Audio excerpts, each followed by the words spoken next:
അടുത്ത ഒരു മഴക്കാലം കൂടെ ദേ വരവായി. അടിയന്യത്തിൻ്റെ ഏകദേശം പൂക്കളൊക്കെ ഇപ്പോൾ തീർന്നു തുടങ്ങി.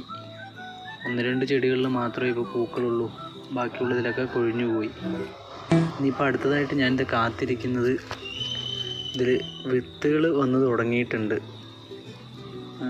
ഇതൊരു ഗ്രാഫ്റ്റഡ് അഡീനിയമാണ്.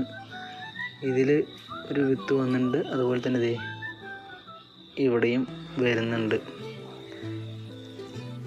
അതുപോലെ തന്നെ ദേ ഇത് നോർമൽ അഡീനിയമാണ്, അതിലും വന്നിട്ടുണ്ട്. പക്ഷേ ഇത് അങ്ങനെ ക്വാളിറ്റി ഇല്ല എന്നാണ് തോന്നുന്നത് കണ്ടിട്ട്. കഴിഞ്ഞ വർഷവും ഇതിലൊരു സീഡ് പോഡൊക്കെ വന്നതാണ്, പക്ഷേ എനിക്ക് അതിൽ നിന്ന് വിത്തുകളൊന്നും നല്ല രീതിയിൽ കിട്ടിയുമില്ല. അതിലൊന്നും ഒരു തൈകളും വന്നുമില്ല ഞാൻ വെച്ചിട്ടും. ഇതിൽ 2 വന്നിട്ടുണ്ട്. എന്തായാലും ഇതെന്താവും എന്നുള്ളത് കണ്ടു തന്നെ അറിയാം. കൂടുതൽ അപ്ഡേറ്റുകൾ ഇതിൻ്റെ എന്തായാലും നമുക്ക് കാണാം. Thank you.